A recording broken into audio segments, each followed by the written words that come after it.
রুশ বিরোধী সামরিক জোট ন্যাটোর প্রভাবশালী সদস্য তুরস্ক যেখানে থাকার কথা ছিল সেখানে মস্কোর কঠিন বিপদে কাঁধে হাত রেখে দাঁড়িয়েছে আঙ্কারা।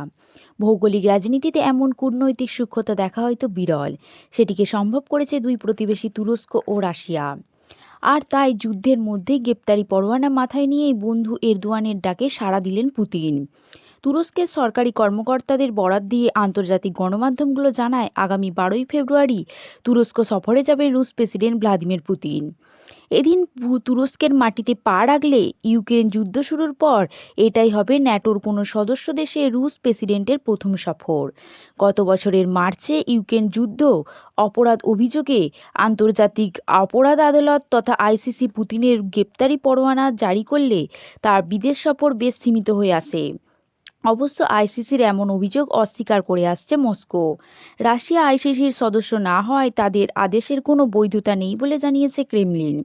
অবশ্য তুরস্ক আইসিসি রোম সংবিধির সদস্য নয়, ফলে সেখানে গেলে পুতিনের গ্রেপ্তার হওয়ার কোনো আশঙ্কা নেই। কৃষ্ণ সাগর, ইউক্রেন ও রাশিয়ার সঙ্গে সামুদ্রিক সীমানা রয়েছে তুরস্কের। 2022 সালে 24 ফেব্রুয়ারি রাশিয়া ইউক্রেন হামলা চালালে এই দুই দেশের সুসম্পর্ক রক্ষার চেষ্টা করছে আঙ্কারা। ন্যাটোর সদস্য তুরস্ক একদিকে ইউক্রেনে অস্ত্র দিচ্ছে, অন্যদিকে রাশিয়ার উপর পশ্চিমাদের নিষেধাজ্ঞার কঠোর বিরোধিতা করে আসছে। International news Bangla.